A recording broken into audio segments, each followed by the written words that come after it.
Oke, kembali lagi di SOS Sesi Obrolan Santai. Saat ini kita kedatangan tamu Miss Lily ya. Halo, selamat siang. Ini psikolog atau apa saya panggilnya? Psikolog, tapi biasa panggil Miss Lily aja. Miss Lily aja ya. Ya, kita kedatangan Miss Lily, kita akan membahas soal psikologi anak, terutama tentang tumbuh kembang anak dan juga peran orang tua ketika mendampingi anak ketika dia bertumbuh dari bayi sampai nanti dia dewasa. Ya mungkin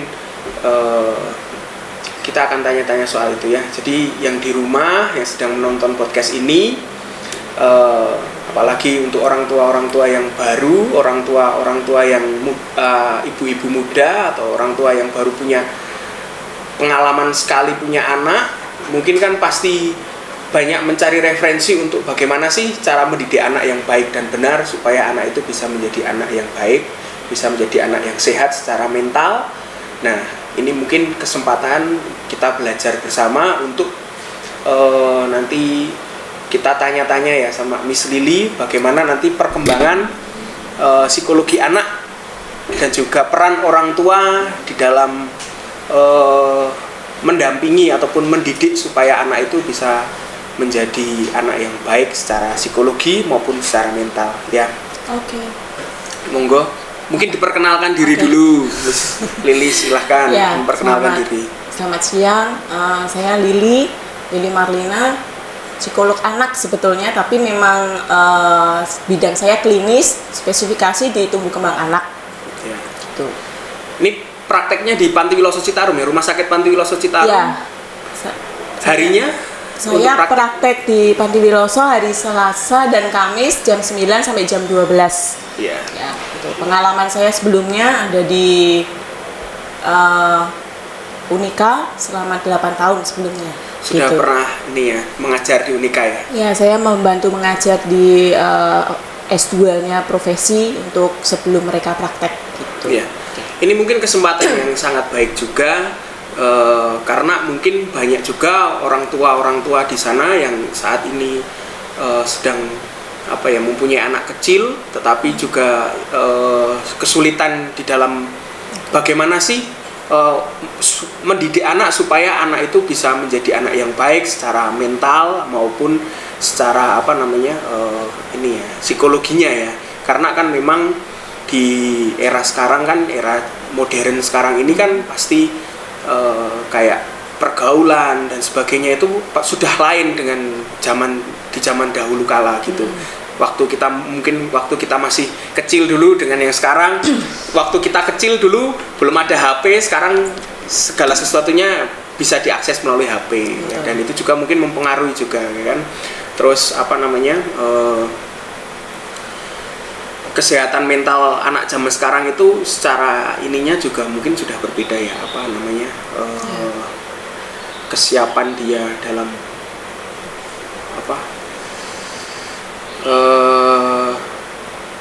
ketika dia mengalami masalah atau apa, ini mungkin berbeda ketika kita waktu dulu ya, karena mungkin pergaulan lebih, kalau dulu pergaulannya kita sering keluar ya Miss ya. Jadi kalau misalnya kita main keluar, kita bareng-bareng sama teman-teman, lingkungan rumah ataupun lingkungan yang ada di sekitar kita gitu. Tapi kalau sekarang kita lebih di rumah ya, lebih nge-game mungkin ya kan, main game atau mungkin mainan laptop atau nonton YouTube dan sebagainya. Itu kan juga mempengaruhi secara tumbuh kembang anak juga ya. Ya mungkin yang pertama pertanyaannya itu kesehatan mental ya. Menurut Miss Lily, bagaimana sih supaya ketika anak itu dia bertumbuh secara kita berbicara secara kesehatan mentalnya, ketika dia besok menjadi seorang yang dewasa itu mempunyai mental yang sehat ya kan, menjadi anak yang tidak minderan ya kan, tidak memberontak mungkin seperti itu, dan bukan menjadi anak yang bukan penurut, tetapi menjadi anak yang dia mempunyai karakter. Nah, gitu ya. Ya, mungkin monggo. Sebelumnya nih, Mas, Masnya dari generasi apa dulu? Saya dari generasi kalau dibilang apa ya, generasi Y atau Z ya? Enggak ya? Apa? Kelahiran. Saya kelahiran Ya, umurnya kisaran ya kelahiran 90-an lah. 90-an ya. Memang tadi yang disebutkan memang kita beda jauh ya dari era 80-an, 90-an, terus era 2000 yang sampai sekarang itu kan generasi Z gitu ya. Yeah. Nah, itu memang ada perbedaan di situ. Nah, memang untuk pemirsa sendiri juga mungkin melihat saya mungkin tadi juga Mas Abed menanyakan sama saya, sudah punya anak belum? Sudah, saya sudah punya anak gitu ya. Oke. Nah, memang di sini juga ada perbedaannya seperti ini memang. Jadi anak saya ya kehitungnya berarti sudah generasi yang sekarang umur 13 tahun, berarti sudah generasi yang memang ABG-nya udah jauh berbeda. Betul, Mas. Okay. Itu memang wah, kalau yang punya ABG sekarang itu memang sulit memang begitu. Dan memang kalau kita bicara kesehatan mental itu kita harus menelisiknya sampai ke ini Mas, apa namanya, ke tumbuh kembangnya dulu dari awal gitu ya. Nah, yang sekarang ini betul ketika memang kita bicara apa namanya kesehatan mental atau tumbuh kembang itu sendiri itu tidak jauh dari orang tua masa kini gitu ya. Jadi kalau anak-anak yang masa kini mungkin yang mami-mami muda gitu ya, istilahnya apa sekarang ya? Kalau dulu sempat ada Mahmud, kalau sekarang apa ya maminya ya? Oh, ada lagi nih, saya kurang tahu itu. Ada lagi, sempat ada julukan juga macan mama cantik, terus kalau yang papinya apa ya, saya kok lupa gitu. Nah itu papi muda. Sempat ada beberapa julukan. Nah yang lagi ngetren sekarang itu memang seperti ini ya, yang saya cermati di pola pengasuhan sekarang, karena memang tumbuh apa istilahnya dengan sosial media yang begitu terbuka saat ini, jadi banyak orang tua muda sekarang itu suka posting dan suka belajar sesuatunya itu berdasarkan sosial media gitu. Benar. Nah, kadang-kadang yang kelewat itu sebetulnya adalah apakah memang sosial media itu terpercaya atau tidak sumbernya begitu kan. Nah, kadang-kadang juga menganut ke istilahnya influencer yang mungkin kalau menurut saya juga itu gaya pengasuhannya seperti itu ditiru terus diposting dan lain sebagainya, yang mengesampingkan bahwa mungkin dia influencer tersebut sorry to say mungkin sudah beberapa kali take begitu ya. Maksudnya kan pasti yang diposting yang indah-indah saja begitu kan ya. Semua yang ada di media sosial itu adalah segala sesuatu yang menurut kita terbaik, ya kan? Yang nggak baik pasti nggak akan kita nggak upload gitu upload atau nggak dimunculkan di media sosial ya, benar. Begitu. Nah ini yang mungkin jadi apa istilahnya highlight kita bersama kalau menurut saya, bahwa oke, sebentar. Mengingat dan menimbang dengan teknologi sekarang ini, saya juga selalu apa ya istilahnya, bukan mengkampanyekan juga ya, maksudnya selalu memberikan masukan pada orang tua bahwa kalau sama anak itu mending nggak zamannya posting-posting yang gimana-gimana, karena satu privasi anak perlu kita jaga gitu ya. Terus juga ya apa istilahnya, mengingat dan menimbang nanti kalau dia besar nanti gimana, merasa dipermalukan atau apa, dan mengingat juga sekarang banyak hal-hal yang mungkin negatif yang mengintai begitu ya, nggak terus sampai ke yang gimana-gimana, tapi itu kita perlu bijak menyikapi itu begitu. Itu yang pertama. Terus yang kedua, kalau menurut saya highlight untuk mendapatkan apa kondisi mental yang sehat untuk tumbuh kembang anak kita itu sebetulnya memang sekarang mungkin Mas Apit mungkin sering dengar ya, inner child atau apa istilahnya, jadi parents itu jangan yang toksik gitu. Nah itu juga sedang marak begitu ya.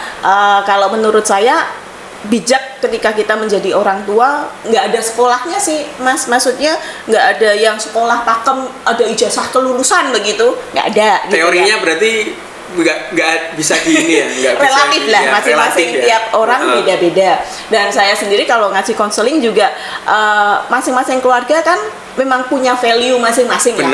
Nah, bagi saya mungkin nggak apa-apa, bagi Mas Abed mungkin itu sesuatu yang strict, nggak bisa diganggu-gugat begitu. Nah, value ini yang memang kita perlu pelihara itu kan.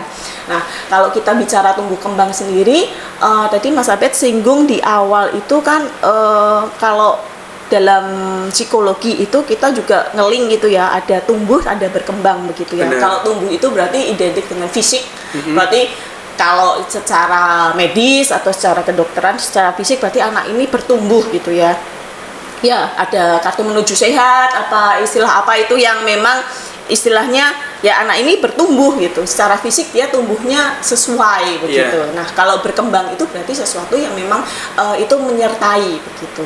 Nah, memang kalau kita bicara tumbuh kembang anak itu sendiri ini kalau kita mau outputnya tadi yang berkarakter, nah kita harus mundur nih. Makanya kalau konseling ke psikolog itu kadang ini psikolog kenapa sih suka ke belakang gitu. Sukanya menggalinya sampai jauh ke masa kehamilan lah, masa ini. Nah, itu karena memang itu berpengaruh begitu. Oh, maksudnya ketika seorang ibu itu mengandung, ya. Jadi perasaan atau psikologi apa yang dia rasakan ketika dia mengandung itu mempengaruhi anak ketika dia lahir besok. Iya. Berarti bisa dikatakan sifat anak itu terciptanya dari saat ibu itu ini ya.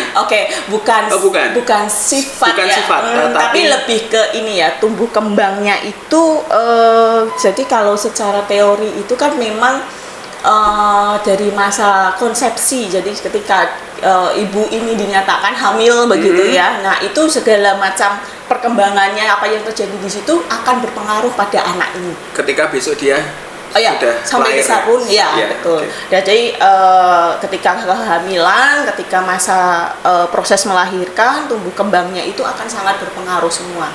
Jadi ada banyak kasus yang memang ini di sini mas-mas semua gitu ya. Mengingat suami siaga, kenapa kok istri kalau pas hamil itu kita harus dijaga betul gitu ya, karena memang kalau istrinya terlalu melo gitu ya, terlalu dia mungkin dalam kondisi mental yang kurang sehat begitu, itu juga berpengaruh ke bayinya gitu. Jadi ada beberapa kasus yang memang itu ada penelitiannya juga bahwa ketika ibunya mengalami masalah yang besar ketika dia mengandung begitu ya, sampai mungkin sampai mengalami depresi, itu dia anaknya juga ikut begitu ya, karena anaknya yang paling dekat sama ibunya ya, di perut gitu ya, jadi dia merasakan apa yang mamanya rasakan gitu. Mamanya banyak menangis gitu ya, jengkel sama suaminya, takwati begitu ya. Nah, itu juga bisa, maksudnya dia melo terus gitu. Nah, anaknya menjadi biasanya itu menjadi terlalu oversensitif, anaknya meloan juga gitu. Jadi dikit-dikit nangis gitu. Nah, ini kenapa ini kok anak ini kok dikit-dikit nangis, jadi takut untuk misalnya ketika masa-masa dia mau masuk sekolah baru itu sangat clingy sama ibunya. Clingy itu nempel banget sama mamahnya gitu ya. Jadi takut gitu tuh bisa begitu. Jadi harus dibuat yang nyaman dan sehat secara psikologis begitu ya ketika masa kehamilan ini. Jadi untuk ibu-ibu muda yang memang mau planning untuk hamil begitu ya, ini dipersiapkan betul begitu. Secara psikologinya, jadi tidak hanya ibu, mungkin suami juga, karena pengaruh paling gede, paling besar itu kan dari suami. Iya, betul. Jadi kalau seorang istri lagi mengandung, suami juga harus peka ya. Setidaknya jangan membuat istri itu stres ataupun marah, intinya support supaya istri itu dia ketika dia hamil kan juga nggak enak ya, seorang perempuan hamil itu kan juga nggak nyaman, nggak enak gitu, dari bentuk tubuhnya sudah lain ya kan, terus mungkin banyak hal yang ini yang berubah ya dari seorang wanita ketika dia hamil. Jadi memang seorang suami memang perlu sekali, dan memang berarti sebenarnya kesehatan anak itu berarti kita untuk mempersiapkan itu memang sejak awal ya. Betul. Sebelum seorang laki-laki dan perempuan itu memutuskan untuk menikah, itu harusnya sudah memikirkan itu ya. Betul. Makanya begini, kalau sekarang ini kan mungkin sudah ada beberapa ya yang mungkin ada bina pranikah begitu ya, yang mungkin bimbingan pranikah. Ada beberapa yang ini sih kalau kita bicara secara medis itu kita kan ada beberapa check up gitu ya, itu kalau secara fisik gitu. Tapi secara psikologis atau secara kesehatan mental itu ada baiknya ketika memang pasangan sebelum memutuskan mau menikah itu menjalani konseling dulu supaya jelas sih sebetulnya Mas. Karena memang kalau mengingat sekarang itu banyak apa ya kasus-kasus yang sedikit-sedikit udah nggak cocok gitu ya, udah selesai begitu ya. Bener. Nah itu kan kita perlu menyamakan visi dan misi, visi dan misi begitu ya dalam perkawinan itu supaya apa value-nya nanti bisa sama ketika kita punya anak itu suatu pasangan itu punya anak itu value-nya bisa sama begitu. Saya juga ingat waktu itu waktu pranikah juga itu ditanyain memang tujuan menikah apa nih gitu. Kalau menikahnya tujuannya punya anak, nah nanti kalau nggak punya anak bagaimana? Iya. Ya kan. Istilahnya hal-hal seperti itu yang perlu kita apa istilahnya ya kita maunya gimana nih? Gitu. Itu bisa difasilitasi sebetulnya. Nah apakah memang kalau misalnya nih, loh kalau udah gitu kalau nggak cocok berarti terus nggak jadi dong gitu. Ya itu relatif ya, maksudnya relatif karena kan kalau dari pernikahan itu sendiri kalau menurut saya itu intinya adalah komunikasi dan apa ya kerjasama ya antar bukannya saling apa istilahnya ada satu yang menang ini enggak sih kalau menurut saya itu kompromi begitu. Nah dari situ makanya ketika memang individu pasangan ini masing-masing individu ini masih memiliki masalah gitu ya, masalah itu misalnya contohnya dia salah satu misalnya entah istrinya atau suaminya berasal dari keluarga yang abusive misalnya begitu kan. Nah tapi dia merasa bahwa aku udah nggak apa-apa begitu, aku udah nggak apa-apa kok udah ini. Nah tapi belum tentu begitu kan, belum tentu itu maksudnya apa iya. Nah ini yang perlu istilahnya diselesaikan dulu supaya apa nanti nggak kebawa begitu. Karena memang kalau secara apa ya secara ilmu itu kan seperti ini. Jadi ketika dia mengalami hal itu terus menerus itu bisa terjadi trauma betul begitu. Dan itu kan masuk ke bawah sadar Mas. Nah biasanya meskipun kita aku udah nggak apa-apa kok, aku nggak mau jadi kayak orang tuaku gitu. Nah tapi misal biasanya ketika kita dalam kondisi terdesak ini yang muncul karena ini pengalamannya kan begitu banyak ya gitu kan. Jadi dikhawatirkan itu biasanya nih orang-orang yang mungkin kelihatannya diam kalem banget. Nah ketika anaknya misalnya mungkin mengusik dia yang benar-benar dia udah limit, stres kerjanya tinggi, udah ini dan lain sebagainya, akhirnya ini bisa meletup. Akhirnya dia yang muncul apa flashback masa lalu bisa muncul begitu. Nah ini yang perlu diselesaikan dulu sebetulnya gitu sih Mas. Terus tumbuh kembangnya anak juga kalau menurut saya dengan banyaknya informasi sekarang ini ya positifnya adalah kita bisa melihat ya, kita bisa punya guideline. Intinya anak umur sekian itu harusnya sudah bisa apa nih? Kok anakku belum ya? Gitu. Berarti ini warning, aku harus apa nih? Stimulasi misalnya. Stimulasinya seperti apa? Nah, itu bisa dilakukan. Kalau memang ternyata sudah distimulasi, ini anak kok ada something wrong ya? Ada yang salah nih ya konsultasilah begitu. Iya. Nah biasanya pasangan pun kalau menurut saya itu kita perlu bijak untuk ini. Biasanya kadang-kadang nih istrinya udah ngomong gitu, suaminya alah nggak apa-apa, aku dulu juga telat ngomong gitu kan.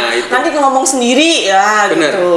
Ya akhirnya ketunda-ketunda, tahu-tahu ada masalah begitu.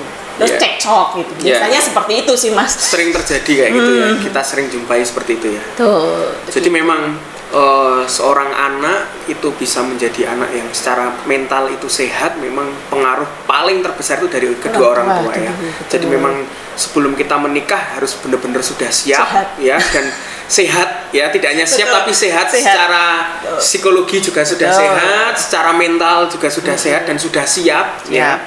Karena kan banyak juga orang tua muda yang mungkin belum siap secara mental tetapi mereka merasa bahwa kayaknya menikah itu asik ya. Jadinya mereka menikah, setelah menikah punya anak, ternyata justru malah anak yang jadi korban. Karena ini ya, jadi secara mendidiknya pun juga mereka nggak ngerti harus aku apakan ini anak ini kan seperti itu ya.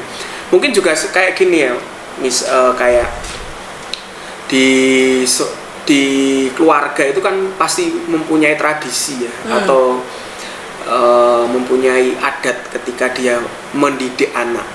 Betul. Ya itu kan pengaruhnya luas ya. Jadi kayak suku, kayak agama dan sebagainya, itu juga menjadi sebuah ini ya, faktor juga ya, menjadi faktor-faktor yang mempengaruhi cara kita mendidik anak ya. Dan juga lebih ke ini juga sih, kayak di keluargaku misalnya gini, di keluargaku itu adatnya kayak gini. Nah, nanti ketemu di keluarga yang lain adatnya berbeda, di keluarga yang lain lagi adatnya berbeda, dan setiap keluarga mempunyai adat masing-masing yang juga cara mereka mendidik anak pun juga berbeda kan, seperti itu. Nah, untuk menyiasati ataupun untuk menyikapi hal seperti itu supaya anak-anak yang dididik dari keluarga-keluarga yang dalam tanda kutip ya kolot ya kan, kayak gitu, kolot seperti itu, biar mereka itu bisa nanti bisa berbaur dengan masyarakat umum, itu bagaimana sih? Jadi yang harus dilakukan orang tua, ataupun mungkin gak hanya orang tua, mungkin ada anak juga yang sudah beranjak dewasa dan dia nonton podcast kita ya kan, mungkin aku harus apa sih, mungkin dia juga kebingungan, aku dari kecil aku dididik seperti ini, tapi aku pengen keluar dari zona ini, aku pengen bisa bergaul sama teman-temanku, aku pengen bisa kayak yang lain, tapi kok dari backgroundku sendiri aku mau keluar kok sulit. Caranya bagaimana sih?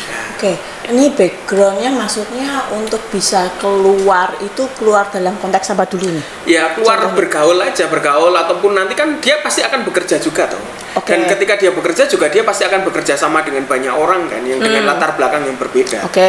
Oh maksudnya berarti kolot dalam hal mungkin apa istilahnya? Oh kamu harusnya kerja sama yang begini.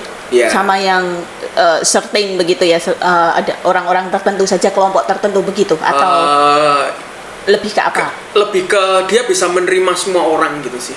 Jadi dia bisa pilih-pilih. Ya satu itu, dan dia bisa masuk ke semua ini ya, semua pergaulan mungkin. Jadi kan ketika dia dewasa itu juga menjadi sebuah modal juga kan, ketika kita bisa masuk ke semua pergaulan itu kan juga menjadi modal. Tapi karena gini, ada juga orang-orang yang ketika kecil itu benar-benar dari orang tua, misalnya kayak tadi contohnya mau main, enggak boleh kamu main, kamu di rumah aja, dibelikan game ya kan, suruh nge-game, akhirnya kan dia dari kecil tidak terlatih berinteraksi ke orang lain gitu kan. Jadinya orang-orang seperti itu ketika dia dewasa, beranjak dewasa, dia pasti akan kesulitan untuk bergaul. Karena secara mental dia nggak terbiasa, nggak kan, dengan orang banyak, ketemu orang banyak, ataupun contoh sederhananya memulai pembicaraan. Iya kan, orang-orang seperti itu kan pasti ini kan, aku mau ngomong apa ya, kalau ngomong ketemu sama orang ini aku harus bagaimana, dan sikapku harus bagaimana, aku sudah bener enggak ya, aku kayak gini bener enggak ya. Biasanya kan kalau anak-anak yang dari latar belakang keluarga yang seperti itu atau didikan seperti itu, pasti keluarnya pasti akan mengalami hal-hal seperti itu. Ya, kenapa perlu diperjelas, karena biar nggak kemana-mana begitu ya. Gini, kalau tadi ya kita menyangkut ke, kalau boleh saya mundur lagi dulu sebentar. Jadi kalau misalnya kita bicara orang yang dia udah dewasa, dia mengalami kesulitan untuk apa istilahnya bersosialisasi, terus dia bergabung sama orang lain, bekerja sama dan lain sebagainya, memang kemungkinan memang dia pengalaman akan hal itu, proses belajarnya mungkin kurang begitu ya. Nah, bisa jadi kurang karena memang dianya yang nggak mau, atau memang kurang karena memang kurang difasilitasi, atau dia kurang input gitu ya. Kurang input itu berarti sama yang tadi dimaksudkan oleh Mas Abed, bahwa orang tuanya yang memang tidak membatasi itu, jadi inputnya nggak ada begitu. Kalau kita bicara apa ya, era masa kini sebelum ini yang saya rasakan ya Mas, jadi memang sebelum pandemi itu memang lebih sedikit orang yang memang maksudnya masih perkembangannya masih biasa begitu sebelum pandemi. Nah, tetapi memang pandemi ini memang mengubah segalanya, memang betul. Jadi yang saya temui di lapangan itu banyak dari aneka usia, yang kecil-kecil pada tumbuh kembangnya mengalami keterlambatan begitu ya, yang usia SD sudah pada susah antara mereka udah kecanduan game, nggak bisa lepas dari HP, terus mereka juga nggak mau sosialisasi, empatinya nggak ada, sudah gitu semua. SMP terlebih lagi, kalau kita menyoroti usia-usia SMP sekarang itu banyak ya di media itu yang pada tanda petik bermasalah begitu ya.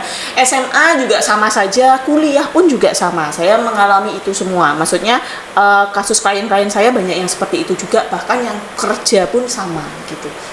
Mereka pada kesulitan semua untuk untuk caranya gimana sih? Jadi mereka tuh benar-benar, kalau kita bicara resiliensi atau cara dia untuk coping stres, mereka tuh nggak pada oke gitu. Ya, kalau kita sekarang ini kan kita healing aja. Nah, healing apa melarikan diri gitu ya. Tanda petik begitu ya. Nah, itu sekarang memang karena pandemi itu efeknya kerasa banget Mas begitu. Tapi tadi pertanyaannya, kalau memang dibesarkan dengan keluarga yang seperti itu harus bagaimana? Kalau kita menyoroti pada misalnya nih kondisi anaknya masih usia SD begitu, atau TK gitu, SMP lah. Ya mungkin di bawah 12 tahun gitu. Nah, orang tua yang menyaksikan ini mungkin perlu sedikit mengubah begitu ya, supaya anak ini juga dia bisa bisa lebih berkembang dengan kita kan pasti pengen nih di dunia saat ini gitu ya, yang saya cermati ya, anak-anak sekarang itu lebih cuek gitu ya, empatinya nggak ada gitu. Jadi sama orang lain udah nyenggol orang ya, udah nggak urusan nggak ada permisi sopan santun, nggak ada semua begitu, betul ya Mas ya. Nah, kalau kita sudah menyoroti itu dan banyak mereka pada ikut-ikutan challenge tertentu dan lain sebagainya, itu kita tarik kembali begitu ya. Tadi yang saya katakan di awal bahwa tiap keluarga punya value. Benar. Nah, value di keluarga Anda apa begitu? Itu yang kita pegang teguh gitu. Anak itu dia perlu belajar value yang betul. Nah, tetapi kalau misalnya tadi kita terlalu strict misalnya, saya misalnya ya, kalau misalnya saya dibesarkan keluarga yang otoriter zaman dulu kala begitu ya, yang melalui hajaran begitu ya. Kalau zaman dulu begitu ya. Melalui kekerasan tangan. Kekerasan betul. sedikit pukul ya. Nah, betul. Zaman dulu kan memang begitu ya Mas ya. Nah, itu tidaklah kita perlu bijak menyikapi itu bahwa anak sekarang memang berbeda dengan zaman kita begitu. Contohnya deh gitu ya, anak saya itu ya, anak saya sendiri. Anak sekarang itu, anak saya kalau diajak ngomong gitu, udah diingatkan misalnya, dikasih tahu gitu, malah ngeliatin gitu, malah wah itu kalau zaman dulu itu sudah habis udah istilahnya udah melotot gitu ya, diomongin orang tua malah begitu. Kalau kita dulu kan udah begini ya Mas. Nah, itu kan beda, udah beda zaman. Jadi kita perlu berarti sudah beda eranya, kita caranya pendekatan bisa lebih lain begitu. Tapi value itu tetap harus diajarkan. Yang saya highlight untuk beberapa orang tua ketika memang konseling itu adalah seperti ini Mas, bahwa anak era masa kini itu mereka itu harus diinput sekecil apapun. Input misalnya cuma sekedar ayo kalau mau pulang pamitan dulu, itu harus diinput karena memang kayak software sekarang. Jadi kalau mereka nggak pernah diinstal ya nggak ada gitu. Itu era sekarang ya Mas, generasi sekarang. Jadi kalau mau anaknya berkarakter tadi ya ini inputnya yang betul begitu. Nah, kalau memang sudah Anda petik kebacut gitu ya, kebacut sudah orangnya sudah dewasa, aku kok seperti ini ya, sulit banget untuk berkomunikasi ya, sulit untuk ini. Kalau menurut saya gini, kalau yang sudah dewasa itu kadang-kadang gini ya, sulit kita mengubah misalnya nih kita memang pemalu gitu ya, kita memang nggak gampang ngobrol sama orang gitu. Kalau tiba-tiba kita belajar untuk tiba-tiba mau ngobrol kayak saya cerewet sama masnya gitu kan, nggak bisa juga kita memaksakan dia begitu. Tetapi yang bersangkutan, individu yang bersangkutan mungkin yang nonton ini juga perlu gini loh. Oke, caranya gimana sih? Bisa ngamatin dulu. Oh ternyata kalau ngomong sama Mas Abed ini suka bercanda nih, jadi aku lihat bercandanya gimana gitu. Jadi itu yang mungkin bisa ditiru sedikit demi sedikit begitu, nggak harus langsung total sih kalau menurut saya, karena biasanya individu yang bersangkutan juga nggak akan nyaman begitu Mas gitu. Tapi kalau memang istilahnya itu memang berasal dari dalam ya, lebih ke motivasi internal. Jadi kalau memang niatnya memang mau berubah ya itu bisa dilatih sebetulnya. Berarti begitu. bisa dilatih ya? Bisa dilatih, betul. Melatihnya melalui sekarang banyak ya, maksudnya gini, kalau memang biasanya kendalanya inisiatifnya kurang gitu ya, inisiatif kurang karena mungkin dia terbiasa dulunya apa-apa sudah tersedia. Benar. Gitu, apa-apa sudah tersedia, jam makan udah pokoknya sudah cemepak begitu ya, sudah tersedia, selalu ditanyai, jadi dia nggak perlu ngomong begitu. Nah, ketika memang dia akhirnya di dunia kerja dia bingung gitu, ya ini memang harus dilatih dalam arti ya kamu mau nggak mau harus push yourself. Kalau menurut saya sedikit paksa dirimu untuk kamu inisiatif, karena kalau nggak begitu nggak apa ya, kalau kita bicara dunia masa kini nggak semua orang bisa ngertiin kamu kok.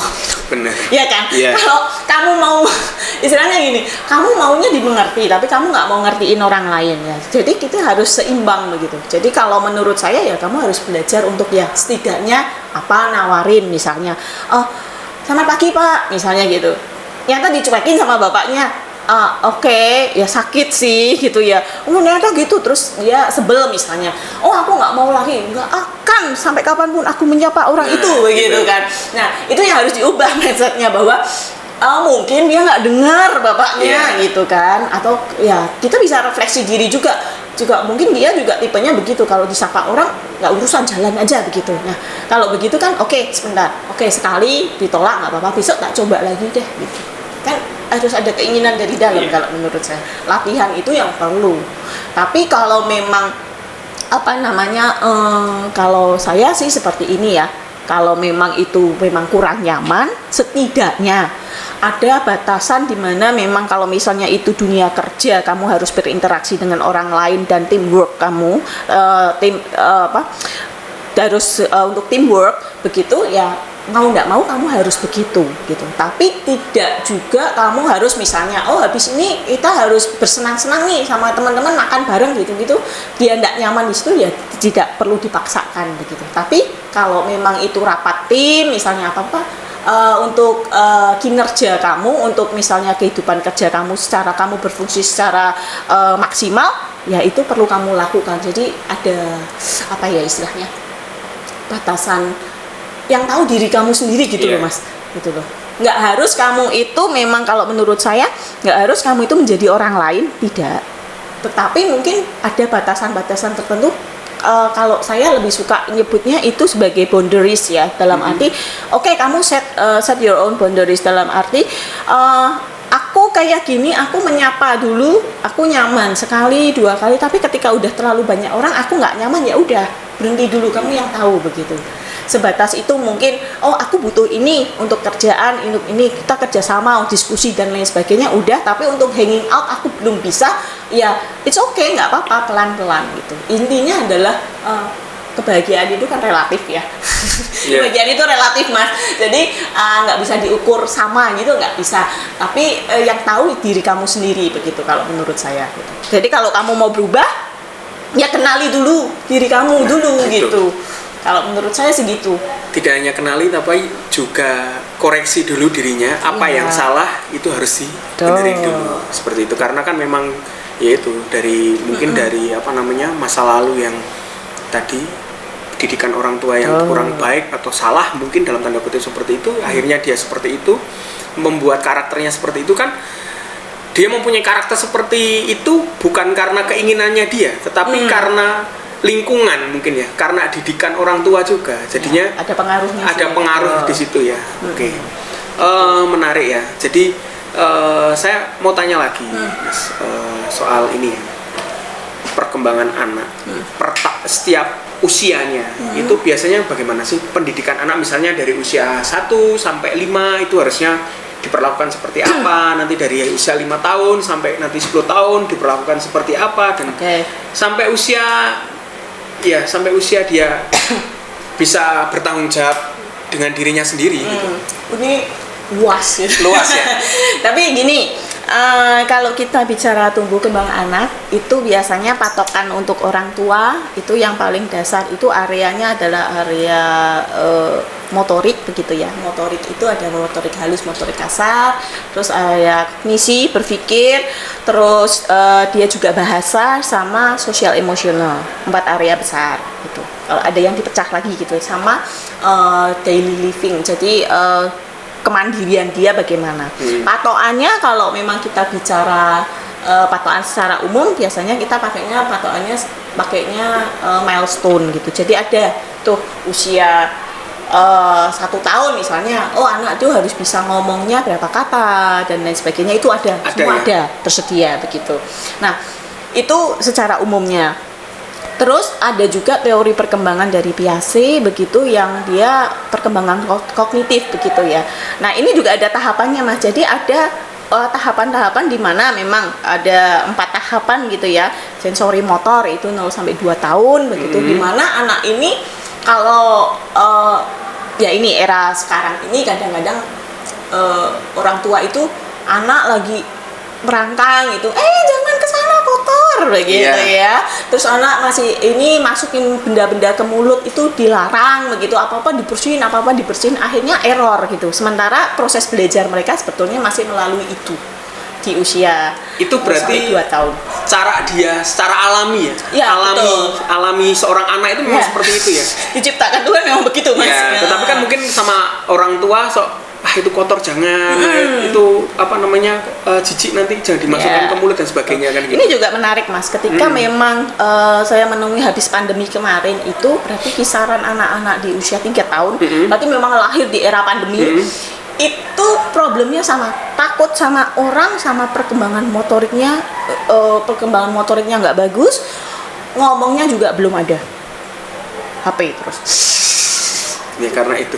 Ya apa-apa kan nggak boleh, nggak pernah ketemu orang juga gitu kan. Akhirnya ini kan ada problem di situ. Terus sensori motor, setelah itu praoperasional gitu, terus operasional konkret, terus operasional formal. Dimana kalau masing-masing ini, jadi kalau kita menuntut nih, ini kan 0 sampai 2 tahun, terus ada tahapan usianya lagi kan sampai dia 12 tahun ke atas gitu. Ini spesifiknya nanti mumet Mas. Gitu ya. Secara umum aja. Yang intinya aja. Ya, intinya aja. Nah, kalau kita anak ini masih belum sampai bisa berpikir secara abstrak gitu.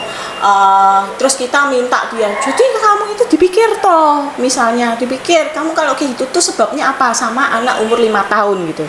Ya enggak masuk Mas. Anak belum sampai bisa mikir ke sana gitu. Kalau kita bicara 5 tahun berarti dia masih yang sederhana begitu.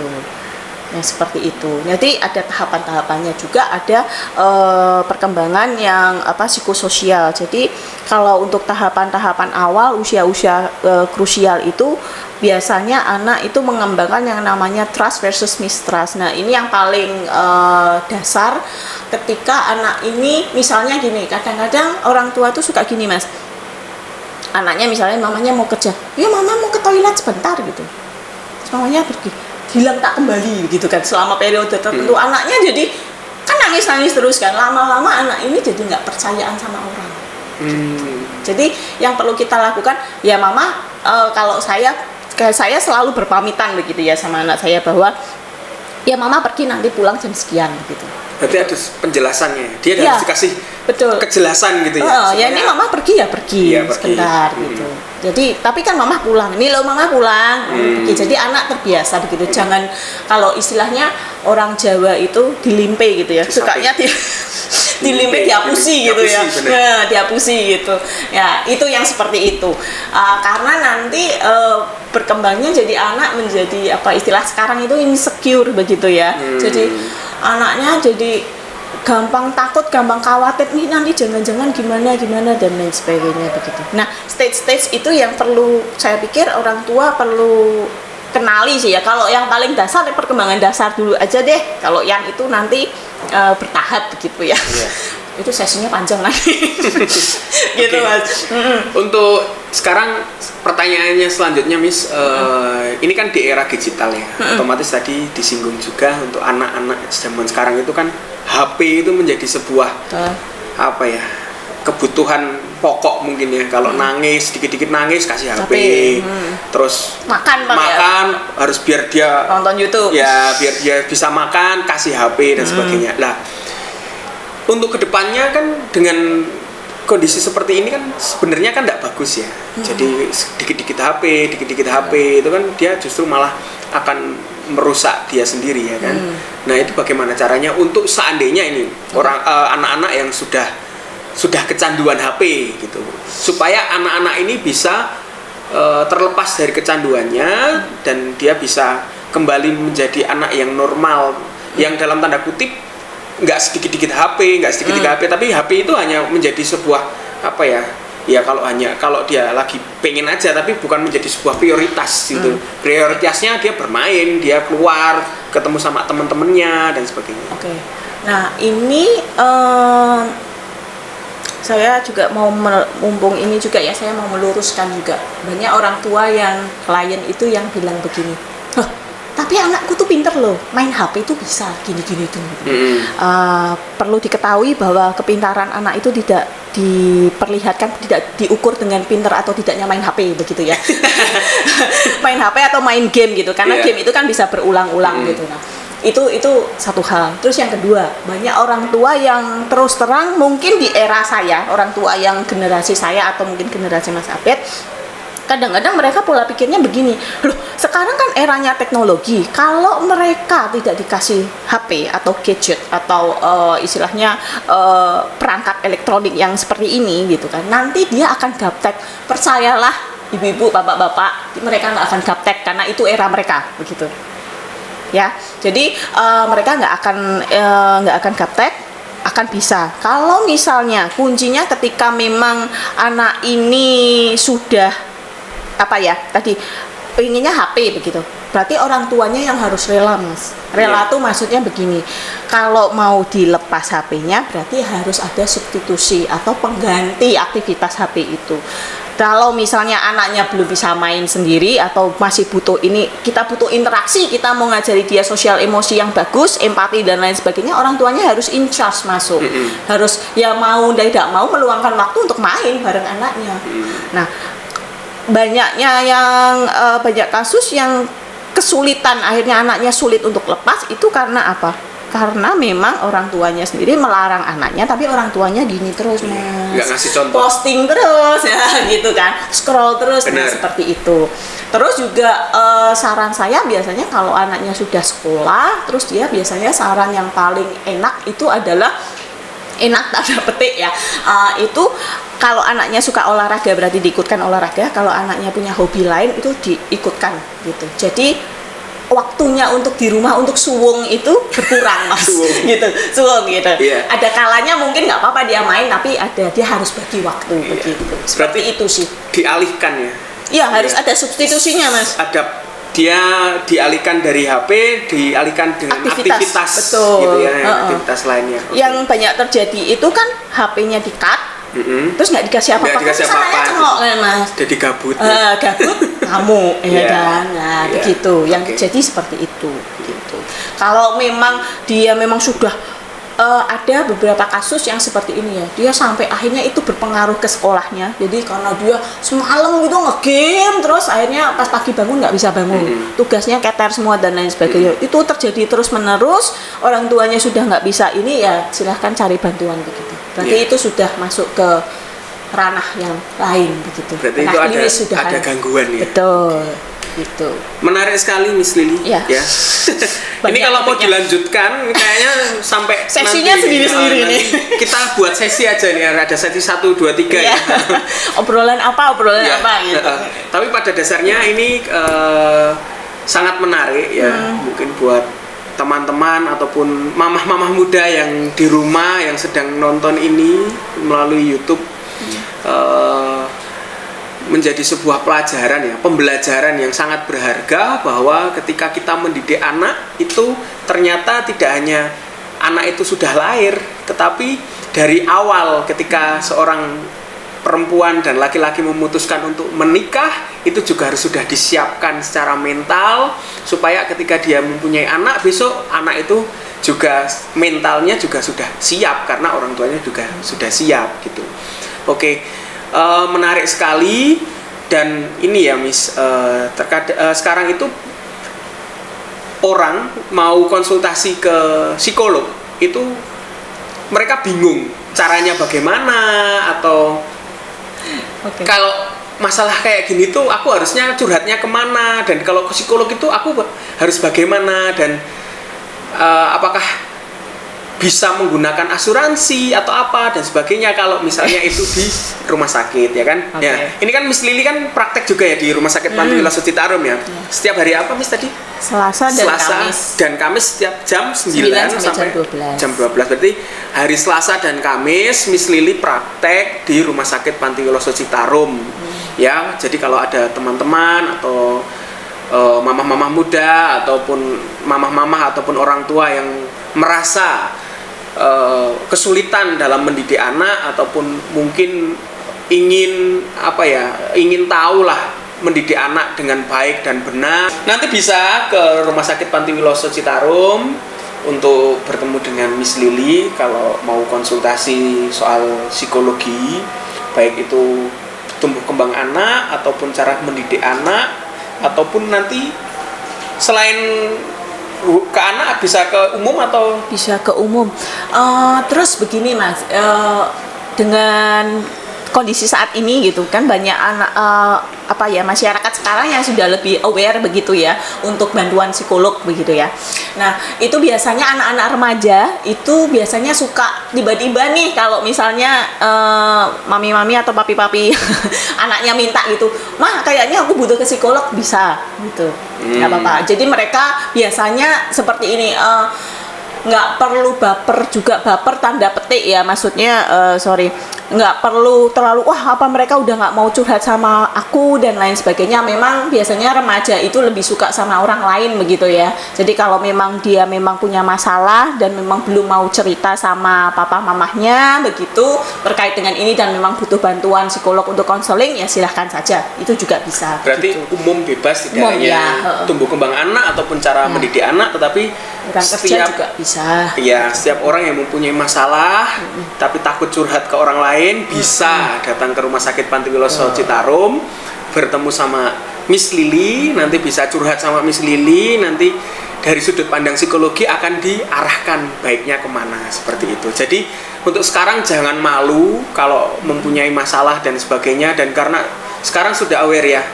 Betul. Maksudnya kalau zaman dahulu kan psikolog berarti aku gila ini, enggak seperti itu. Jadi orang ke psikolog itu bukan dia mempunyai gangguan jiwa, tidak, tetapi karena memang sekarang itu psikolog itu memfasilitasi untuk orang-orang itu bisa open ya, maksudnya terbuka ketika dia mempunyai masalah, dia bisa terbuka ketika dia takut ataupun malu cerita ke orang lain atau orang yang ada di dekatnya, orang-orang yang di sekitarnya. Tetapi sekarang psikolog hadir ya untuk bisa menjadi jawaban ataupun menjadi teman curhat gitu aja, menjadi teman curhat ya untuk teman-teman yang di rumah yang saat ini sedang mengalami masalah dan bingung harus cerita sama siapa. Silahkan bisa menghubungi Miss Lily di Rumah Sakit Panti Wiloso Citarum. Tetapi di sini asuransi belum bisa ya kayaknya ya. Sementara belum bisa asuransi ataupun BPJS. Kalau mau periksa ataupun mau konsultasi bisa langsung ke pendaftaran di Rumah Sakit Panti Wiloso Citarum. Tetapi untuk pembiayaannya masih menggunakan pribadi. Dan seandainya kalau ini jauh ini, aku ada di luar kota atau aku ada di luar pulau gitu, tapi aku pengen bisa cerita, aku pengen bisa curhat, boleh nanti mungkin bisa lewat DM ya Dok ya, Miss ya. Bisa, nggak apa-apa. Nah, nanti biar dikasih ini ya Instagramnya, nanti bisa DM di Instagramnya Miss Lily, nanti bisa curhat di situ, cerita-cerita, ngobrol-ngobrol sama Miss Lily, nanti biar ini ya untuk kedepannya biar bisa menjadi lebih baik seperti itu. Oke, terima kasih banyak Miss Lily sudah hadir di podcast obrolan sesi obrolan santai. Sesi obrolan santai. Ya. Rumah Sakit Panti Wiloso Citarum. Ya. Ya, sampai ketemu lagi di podcast selanjutnya. Ya. Terima kasih. Ya. Dah.